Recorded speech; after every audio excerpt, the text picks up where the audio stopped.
Alright.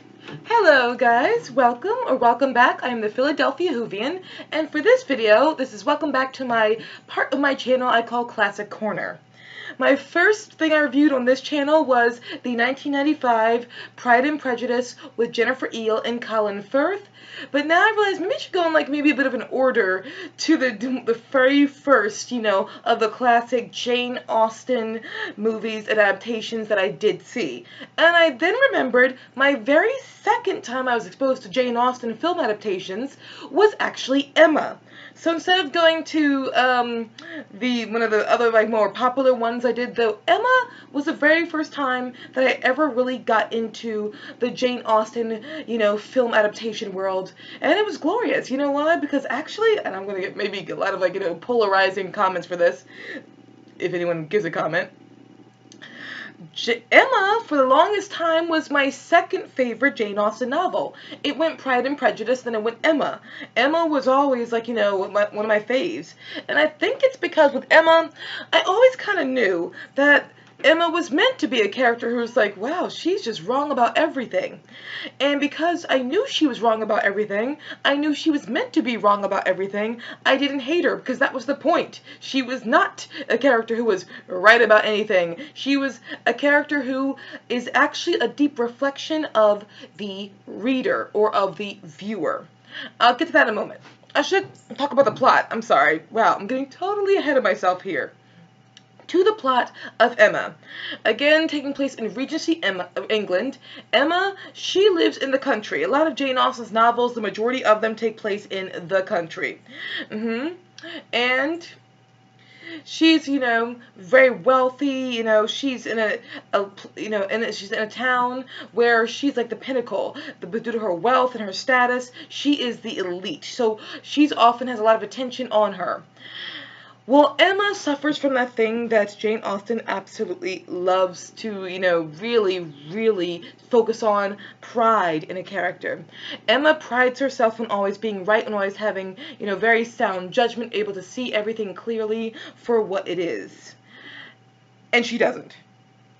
At all. She's so convinced that she's right about everything that she feels like she's not only good at giving out advice, but good at predicting everything. And what I mean by that is she believes that she can accurately predict and make perfect matches for people. So she kind of becomes the Cupid of Surrey, or that part of Surrey, where she feels like she's very good at setting people up and making romantic connections.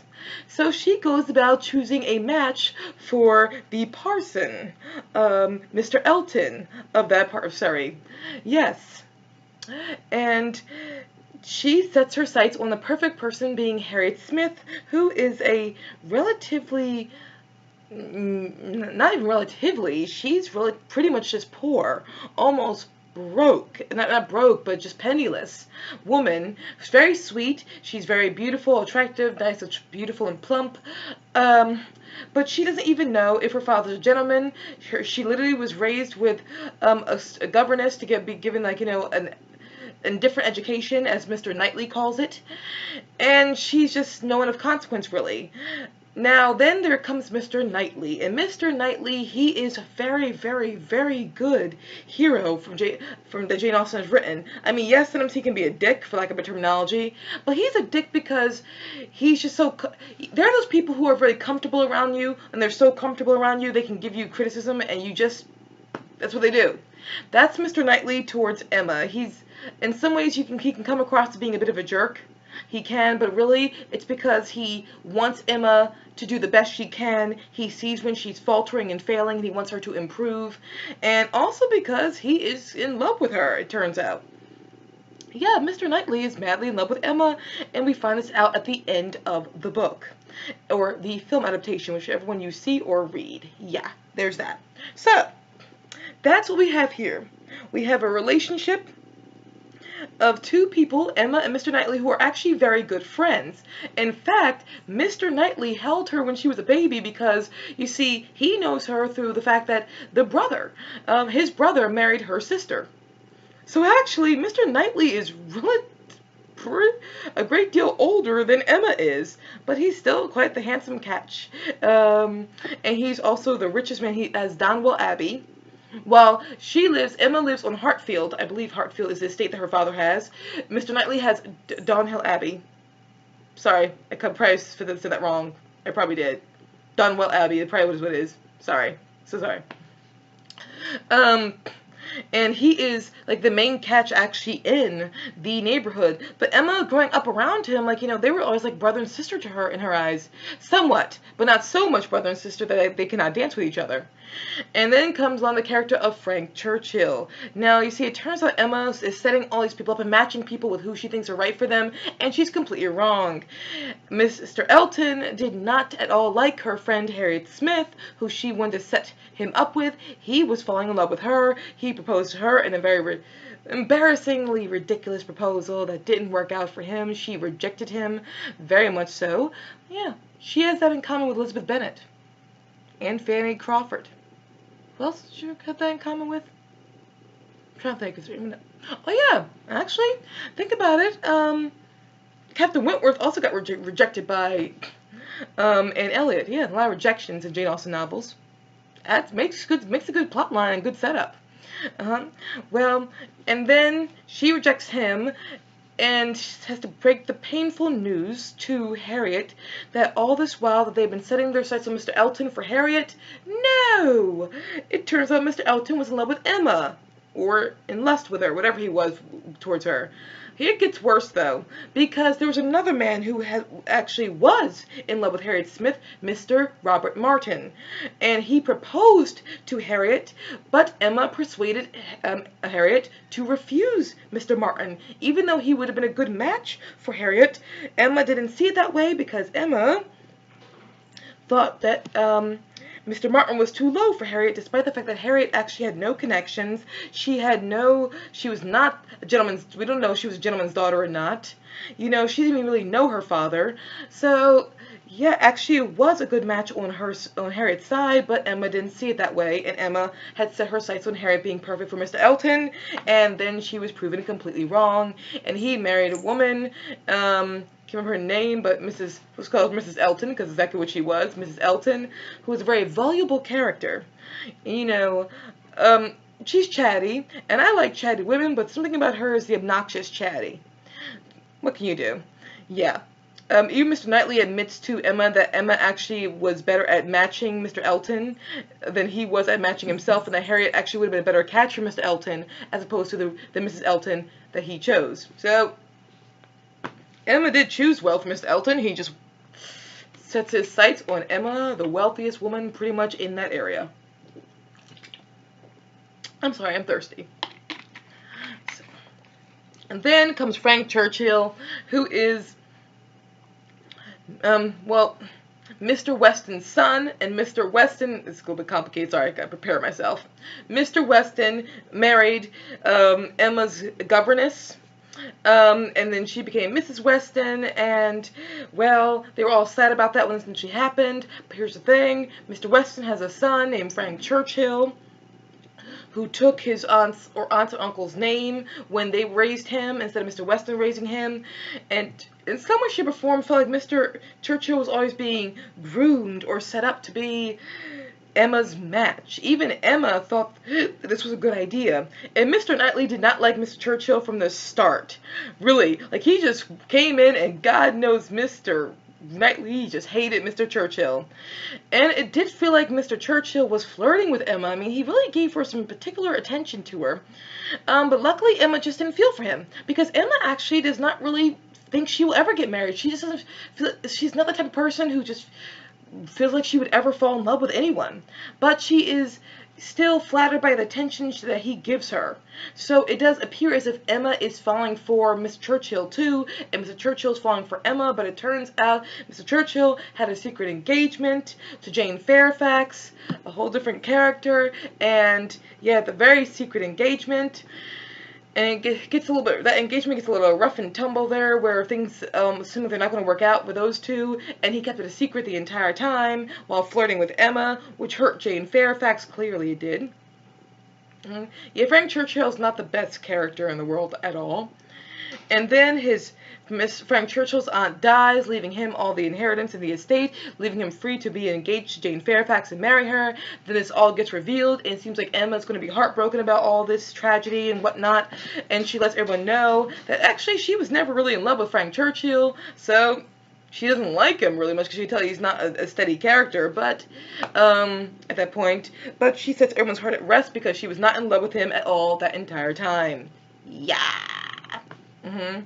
And Mr. Knightley is happy about this, so eventually he proposes to her, and, well, Emma is relieved because she recently discovered that she actually was in love with him the entire time.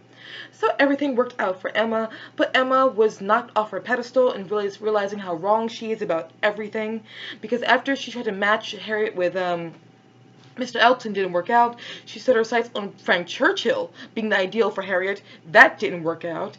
And, oh God, she did make a mess of many things. But she was humbled. She did realize that she was wrong about many things in the end, and she did grow by the end of the book. She really did. And people need to understand that that's the point of the novel. Now, Emma is a very, maybe provoking book, or it's a polarizing book. We'll go with that, polarizing, because the story of Emma, fans either like that book or they just hate Emma, and I understand why they do, but that's the point. You're not supposed to be like, oh, Emma's the best. You're supposed to be reading this flawed character who the writer knows is flawed. Jane Austen even wrote after she published that book, she said, I have now written a character who perhaps no one but myself will probably like. Yes. She's aware it's a flawed character. That's the point. But I think what also needs to be understood is, and this is not just my revelation, but this is a revelation of a man I read about who read the book. Sorry guys, thirsty again. Who read the book. And he also realized this. And he said, Emma, I realized something. I was reading this book where I thought, oh God, the main character is so annoying. Until I realized that actually, I'm Emma. Yeah, he realized that when he's like 26 years old, he thought he was like, knew everything, and he was dating a girl who was a waitress at the time who he thought he was kind of in some ways beneath him, because here he is, this, guy who's like getting a degree, he's like going to have a future, but he's judging the girl he's dating thinking he's steering her. He realized that he was Emma. And that's the important thing about the novel Emma. People need to realize Emma is us. Or Emma was perhaps Jane Austen at a certain time in her life. Jane Austen's Emma is a reflection of who we, the reader, can be sometimes. We all want to believe we're always correct about things, and it's understandable we all believe we're correct about things. It's good to have confidence in your own opinion. It's good to believe that you have an objective view of things, even when it's subjective. It is good, but here's a problem. There's a downside to that, because we're not always objective people. We're subjective in our outlook towards others and unto ourselves. We are. We don't always see things clearly, but we think we know better than everyone else. At some point in our lives, we all are Emma. We all are. She's a universal character that we all believe we're not, but we just are sometimes. We all think we're right. We all think we're headed in the right direction and that we know everything, but no, we don't. We just think we do. And we end up walking towards the destination that we think is right. People warn us that's not right, the way Mr. Knightley warned Emma. We didn't listen. We just kept not listening because we're humans. Why? And humans, no matter what you tell us, we're going to do what we want to do in the end. That's Emma. And eventually, sometimes we're right. We were right to ignore others. Other times, boom! We are become a train wreck. We crash ourselves into the worst situations, and everyone warned us. Everyone did. They warned us. We were headed in the wrong situation, and we just kept going anyway. There you go. So that's what you need to understand when you're reading Emma. We all are Emma. We really are. And like, Pride and Prejudice, Emma has a delicious amount of characters. You've got Mr. Woodhouse. Well, I know he annoys people, but he's just so funny to me. You have Miss Bates. And she's a great character because she represents a lot of us. She's talkative. She's chatty. But you know what? I'm giving you a video on YouTube. We're all chatty people nowadays. A lot of us are chatty people. We're voices howling out in the wilderness. And back then, people, all they had was conversation. A lot of us just need the chattiness to just, because if we don't talk, we'll explode. Okay? That's the way I can describe us. We talkers. If we don't talk, we explode. People think we speak nonsense, or we're just, we talk too much, so we're stupid. Guys, that's how we are. And that's just Miss Bates for you. She's just a woman who loves to talk. That's just who she is. She's actually a very innocent character, but she's a person who judges, is judged by some people because what she says is ridiculous. No, she's just a happy person who likes to talk. That's Miss Bates, So there are a lot of good, delicious characters in Jane Austen's Emma, as there usually is in Jane Austen. So now comes, as I finally give that long synopsis of Jane Austen's Emma, now comes what we've all been waiting for, the comparison between the Emmas. Oh, sorry, this is a double feature with Emma and Jane Eyre.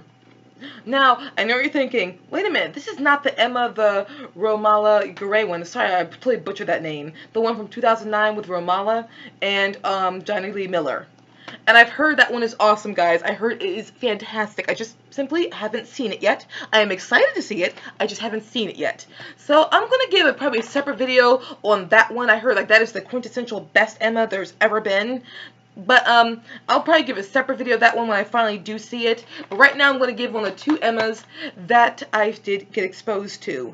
And those Emmas are the one with Kate Beckinsale and the one that came out in theaters with Gwyneth Paltrow. So this Emma stars Kate Beckinsale as Emma and Mark Strong as Mr. Knightley. And I believe Samantha Moulton is in this as well. Samantha Moulton you would have seen in Elizabeth the Golden Age.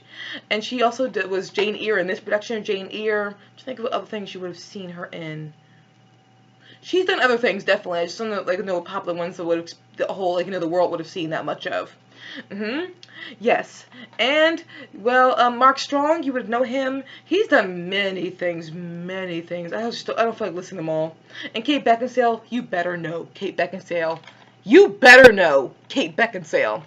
And then for Emma here, we have Gwyneth Paltrow as Emma. And then we also have, I want to say it's Eric Northam as Mr. Knightley. And we have got quite a few stars in this one. Greta Scacchi, she played Mrs. Weston. We've got that. And we also have Ewan McGregor, who played Frank Churchill.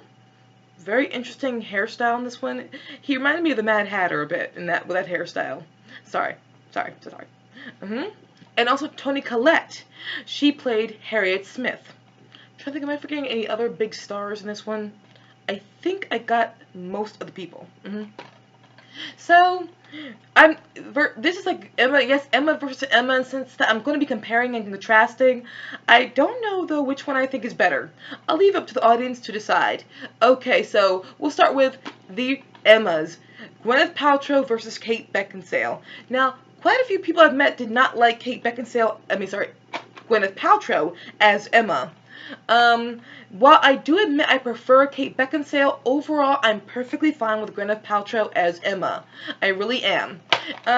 Kate Beckinsale, I just feel like she just was Emma for me. She just felt like the perfect Emma. She was what I imagined Emma to look and sound like too. But Gwyneth Paltrow I thought was not bad. I thought overall she was perfectly fine as Emma. Very fine as Emma. I just think Kate Beckinsale was a little bit, something about her I just preferred a little bit better.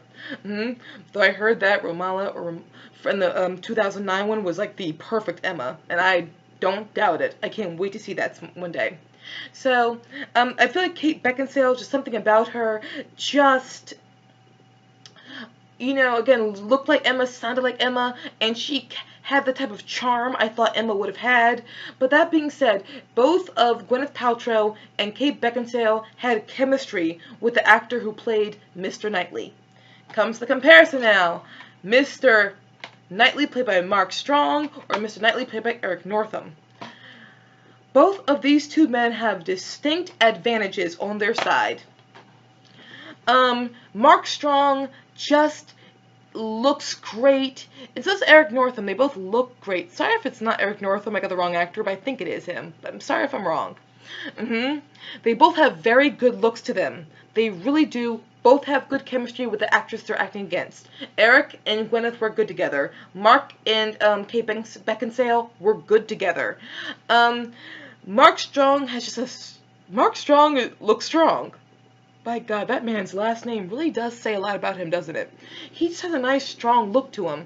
Um, when he's nice, when he's being nice. He's showing the nicer sides of Mr.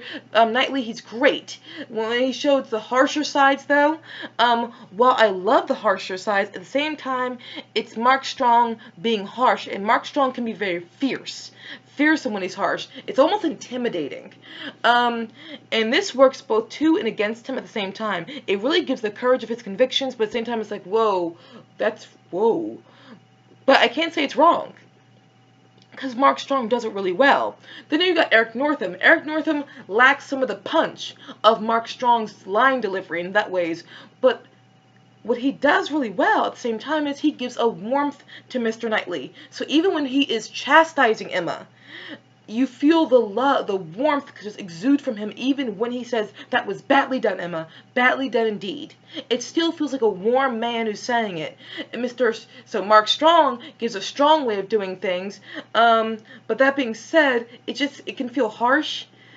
And you feel like Mr. Darcy can be sorry, not Mr. Darcy. Oh, wow, sorry. I said Mr. Darcy. Oops. Mr. Knightley, he can be a bit of a dick, but Mr. Knightley can be a bit of a jerk in his efforts to help Emma be a better person. He can sometimes say things in a very harsh way, but that was meant to help her, always meant to help her and be a guiding light. Then you've got Eric Northam, who, even when he's being severe on her, he still does it with a charm that really helps get the point across. So both men have something distinctly to their advantage. So who do I prefer? It's hard. Oh dear God, this one I have to come back to. I think it's pretty much a tie. I like both in some ways. I just do. Okay, now comes the supporting cast. Oh dear God, the supporting cast was so good. Okay, Harriet Smith. Okay, Samantha Moten, or Morton. Sorry if I should probably go check. Probably Morton. Yeah, sorry, it's Morton. Sorry, I'm sorry, guys. Samantha Morton. Very good actress. But here's the problem. She doesn't look like what I thought Harriet Smith would have looked like. Then on the opposite spectrum, you've got Toni Collette, who looks like, if you read this description in the book, that looks like Harriet Smith. She does look like Harriet. She has her size, that nice, the beauty that comes with, around her figure. She has a very pretty face. You know, Toni Collette has a very striking face. She really does, and she really worked with that, that look really well. Samantha Morton is a handsome woman in some ways, but she just did not remind me of Harriet Smith. She just didn't look like Harriet Smith to me. But again, her acting was very good, but so was Toni Collette. So I think in this regard, my favorite vote is going to go to Toni Collette, actually, because she just felt more like what Harriet Smith was described as being. Then comes Mr. Woodhouse. That's a blatant tie. They both were good. Same thing goes with Mrs. Weston. Greta Scacchi and the actress they got to play Mrs. Weston in the Kate Beckinsale one. I think she played Moneypenny in the James Bond series during the time of, why am I blanking out? Pierce Brosnan's James Bond. She played Moneypenny. Yes, I believe she played Mrs. Weston. She was fantastic. Mr. Weston, both of them were very well done too. Then comes Frank Churchill. I don't know what Ewan McGregor is like in real life, but I like Ewan McGregor as an actor when it comes to his acting. Until I find out if he's a jerk in real life, I think he's a great actor. I admit, when I don't like actors' personalities in real life, I'm not going to be the biggest fan of them, even when their acting is good. I'll admit their acting is good, but I will not fancy them or favor them at all. That's just my way. Yeah, but Ewan McGregor, I usually love Ewan McGregor when I'm watching him act. I love it. His acting was fine in this movie, but the actor they got to play Frank Churchill in the Kate Beckinsale version, to me, he just looked, sounded, and was Frank Churchill. He just was Frank Churchill to me. I was like, whoa, you are impeccable as Frank Churchill. And he just had his look just worked perfectly. He had that smile, that smirk.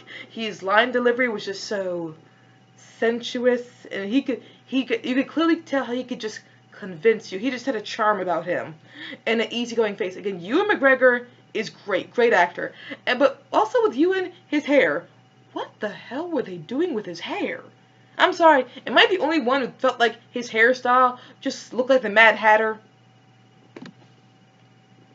I'm like, just, have Ewan McGregor grow his hair out longer and just style it. He'll look fine. He'll look fine with his hair at a moderate, like, around Eric Northam's hair length. He'll look fine. We don't need the Mad Hatter now. Sorry, guys. Sorry. That's what it reminded me of. Oh, then comes Mr. and Mrs. Elton. Both versions were very good. Oh my God. I mean, they were perfect. Like, Mr. and Mrs. Elton were fantastic. You can't remember the actresses they had in the names in the Kate Beckinsale's ones. I don't remember the actors' names, but you'll remember the one who plays Mrs. Elton because she played Louisa in Pride and Prejudice, Mr. Bingley's sister. Yes. That and Mr. Elton, I saw him again in the Hollow Crown series in Henry IV Part 2. Yes. So, they're both like seasoned actors, veteran actors, and all that. They're excellent.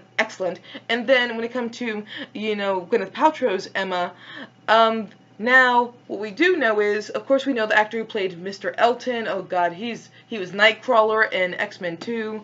Why his name's escaping me right now is actually terrible. He was in Titus Andronicus. We know he's going to play King James I in new Doctor Who series, series 11 of Doctor Who, New Who. Great actor, legendary actor, fantastic actor. Even though I absolutely loved his, and I say loved his Mr. Elton, something about the Mr. Elton in Kate Beckinsale's Emma I just liked a little bit more.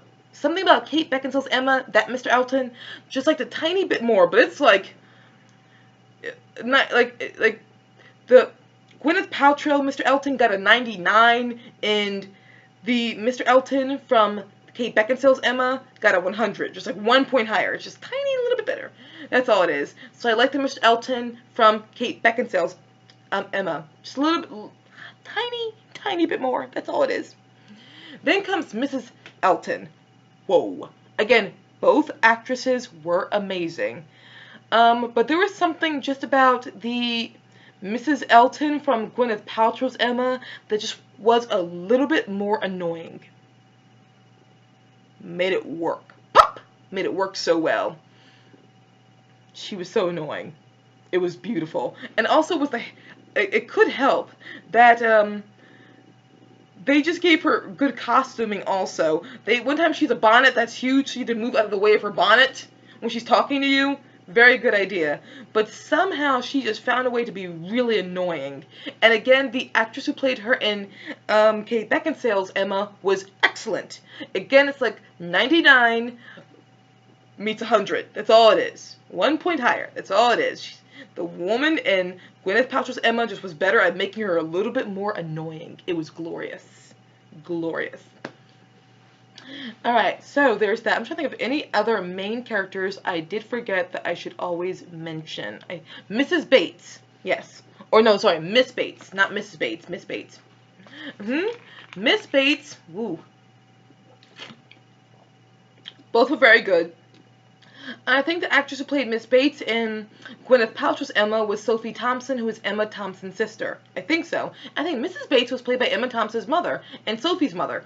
I could be wrong about that one. But I think, yeah, I do believe that Mrs. Bates was Emma and Sophie's mother, and Miss Bates was played by Sophie Thompson, and that's Emma Thompson's sister. You would see her again in Persuasion with Amanda Root and Ciarán Hinds. Yep, very good actress. She gave a very, very good performance, but so did the actress who played Miss Bates in Kate Beckinsale's Emma.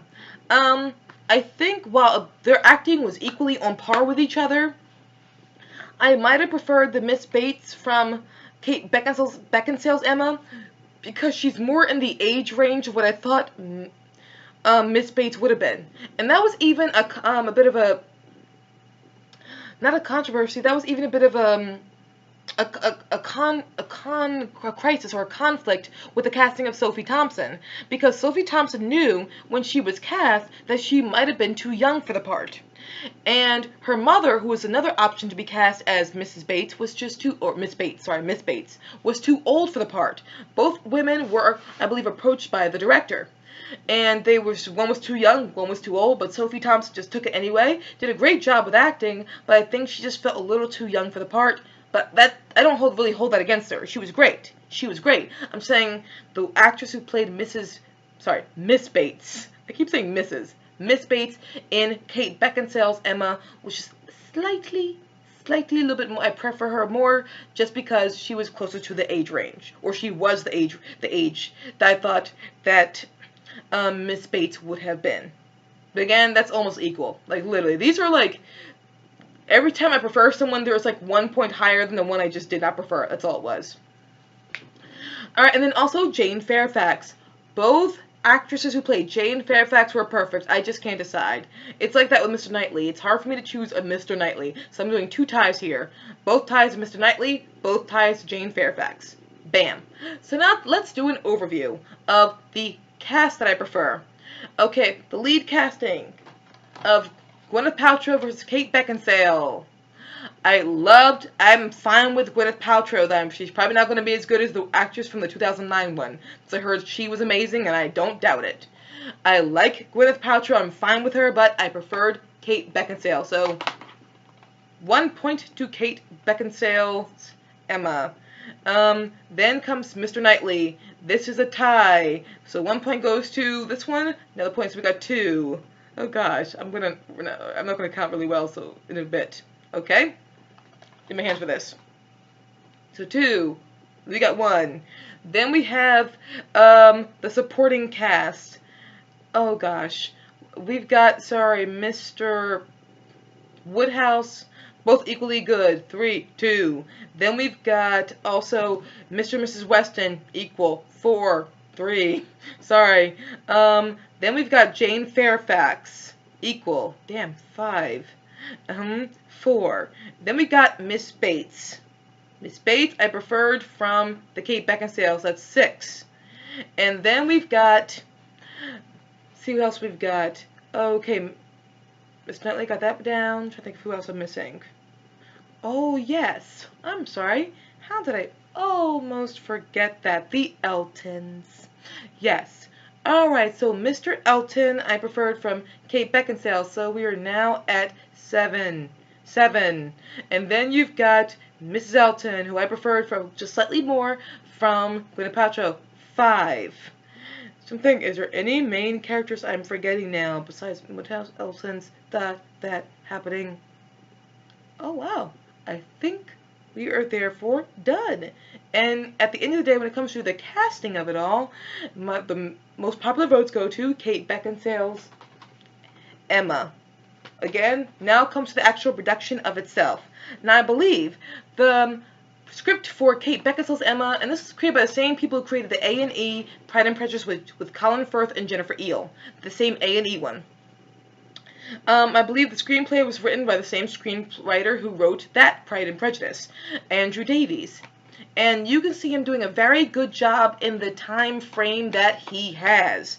That's the thing about this Emma. This Emma was not given the proper amount of time to be adapted the way the Pride and Prejudice one with Jennifer Eel and Colin Firth was given. He was given less time so to write a shorter script.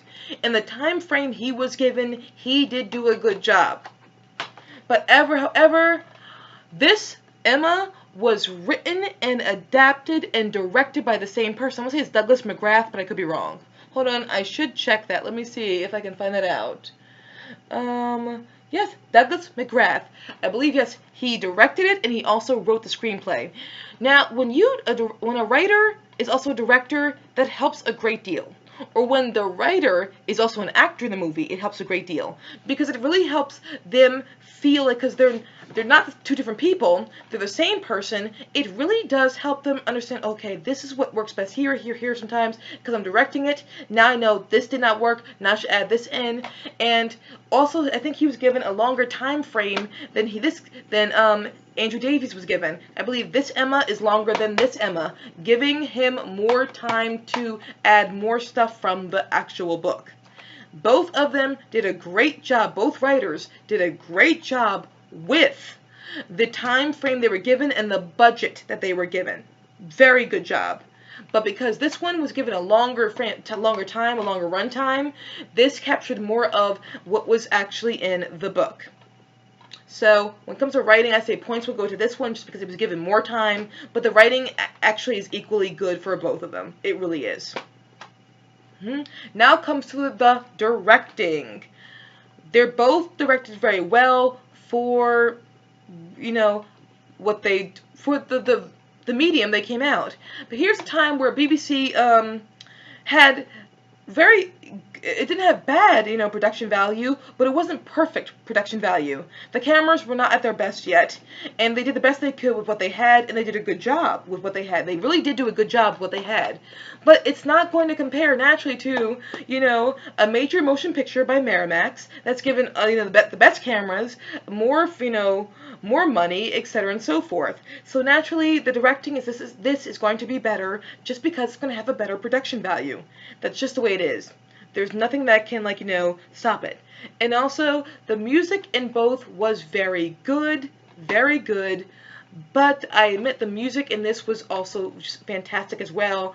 And the opening sequence, with the opening credits, oh my god, guys, I just love the opening credits to this one, where it's the planet Earth, and then it's a planet spinning, and it goes you the names of the actresses who are playing people, and also showing you their picture, Surrey, Hartfield, and all that on this ball. And it turns out the ball was a ball that she gave, I guess a Christmas ball, that Emma gives to Mr. and Mrs. Weston for their wedding day.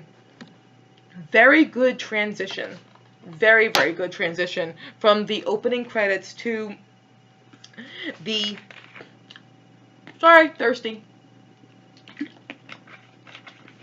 to the beginning of the film. Now, while I am quick to believe that the 2009 with Romola, I don't want to say her last name again because I know I'm going to butcher it, and Johnny Lee Miller is probably the superior Emma to all of them. This is the one that probably leaves all the other Emmas in the dust. Because there were other Emmas before these two. There's another Emma that came out, I think, in 1980s. I think so. And let's not forget that modernization of Emma that is timeless, which is Clueless. A fresh take on Emma. With Alicia Silverstone.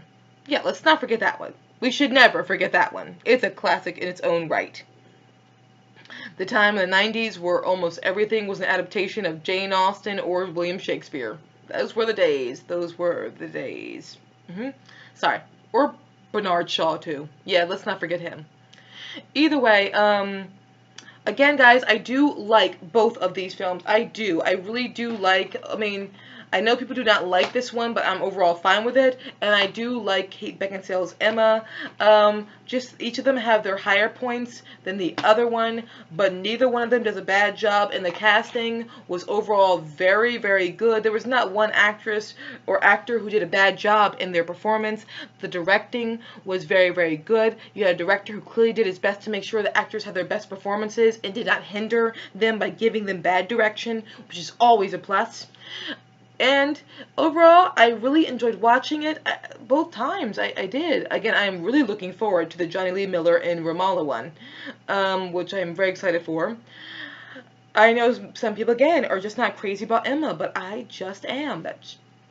I'm perfectly fine with it as a novel. I think it's because, like Elizabeth Bennet, Emma suffers from what I called in my previous video of Classic Corner, the Oedipal impediment, where she's walking to her doom, pretty much.